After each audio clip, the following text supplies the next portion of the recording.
ኢትዮጵያ ሀገራችን በሁለንተናው ፖለቲካዊ፣ ኢኮኖሚያዊ፣ ማህበራዊ ከፍተኛ የለውጥ ሂደት ውስጥ ነው ያለችው። የለውጡን ይዘት፣ የለውጡን አቅጣጫ፣ የለውጡን መዳረሻ ይሄን ለውጥ የሚመራ አመራር ማወቅ አለበት። ከዚህ ጀምሮ ነው ጽንሰ ሐሳቡ የለውጡ ምንነት፣ የለውጡ መንገድ፣ መዳረሻው፣ አላማው፣ ራዕዩ እና ጽንሰ ሐሳቡን እየያዘ መጣ። የዘንድሮ ደግሞ የመደመር መንግስት ከሴክተር ስኬት አንጻር ምን እንደሚመስል በመደመር መንግስት እይታ የሴክተር እምርታ ምን እንደሚመስል በዋና ዋና ሴክተሮችን ተለይቶ በእነሱ ላይ ነው ስልጠና የተደረገው። ቱሪዝም፣ ግብርና፣ ኢንዱስትሪና የከተማ ልማት ላይ ነው ስልጠና የተደረገው። ይህ ስልጠና መሬት ላይ እየተሰራ ያለውንና ወደፊት አገር ወዴት ልደርስ እንደምትፈልግ በእያንዳንዱ ነገር ላይ ነው ስልጠና የተሰጠው።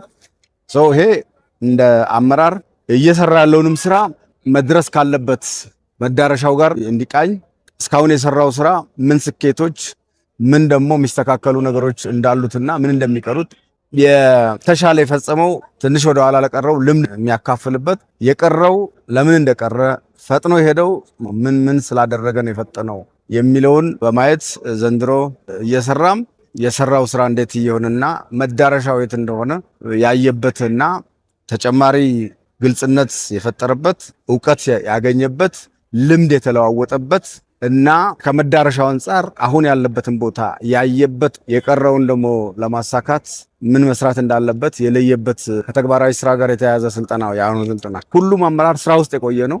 ከክልል በክልል ውስጥ ከዞን ከከተማ ከወረዳ ይለያያል። የአገሪቷ አቅም ደግሞ አለ። ከአገሪቷ እምቅ አቅም አንጻር መደረስ ከሚገባው አንጻር ስልጠናው ጊዜ ወስዶ ስለተወያየ በተለይ የየራስንም ልምድ ስለተካፈለ በጣም ቁጭት ፈጥሯል። ቁጭት የተፈጠረው አንደኛ አገሪቷ ጸጋ የታደለች ሀገር ነች። በሁሉም ሴክተር በቱሪዝሙ፣ በግብርናና እርሻው፣ ገጠር ልማቱ፣ በኢንዱስትሪው እና በከተማ ልማት እምቅ ሀብት ያላት ሀገር ነች። ብዙ ጸጋ ተዝቆ ያላለቀ ገና ያልተነካ አቅም ያላት የመልማት አቅም ያላት የመበልጸግ አቅም ያላት ሀገር ነች። ከዛ አንጻር ገና መሆናችንን የታየበት ካቀድነውም አንጻር ገና መሆኑ የታየበት እርስ በርስ ልምድ ሲለዋወጡ አንዳንዶች ከአንዳንዶች የሚሻሉ አንዳንዶች ከአንዳንዶች ወደኋላ የቀሩ ይሄ ልዩነት ደግሞ የመጣው ከአመራር ቁርጠኝነት መለያየት፣ ከአመራር ትጋት መለያየት፣ ከአመራር ርዕዩን ተረድቶ ርዕዩን ለሌላው አካፍሎ ኃይል አንቀሳቅሶ ተግባር ውስጥ ከመግባት አንጻር ያለው ልዩነት እንደሆነ ስለተረዳ እልህ ቁጭት የፈጠረ ነው።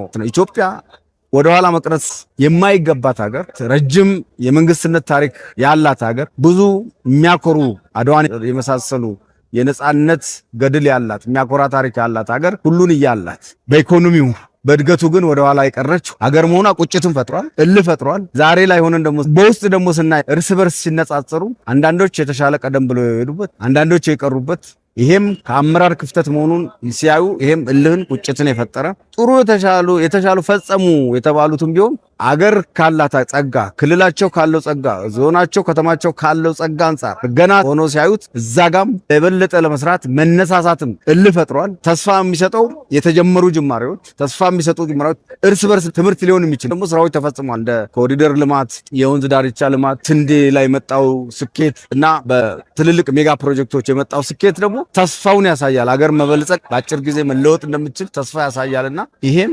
መነሳሳትን እልህን እና ቁጭትን የፈጠረ ስልጠና ነው።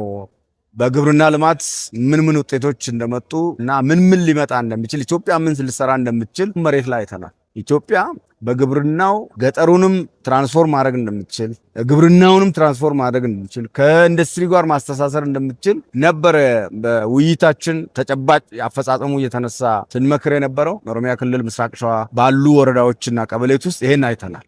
አገልግሎት ወደ ህዝብ ወደ ቀበሌ ወርዶ አይተናል። ወረዳ ላይ የነበረ አመራር በዛ ደረጃ የነበረ አመራር ቀበሌ ላይ ወርዶ ለህዝብ ቀርቦ ለውጥ እያመጣ መሆኑን አይተናል።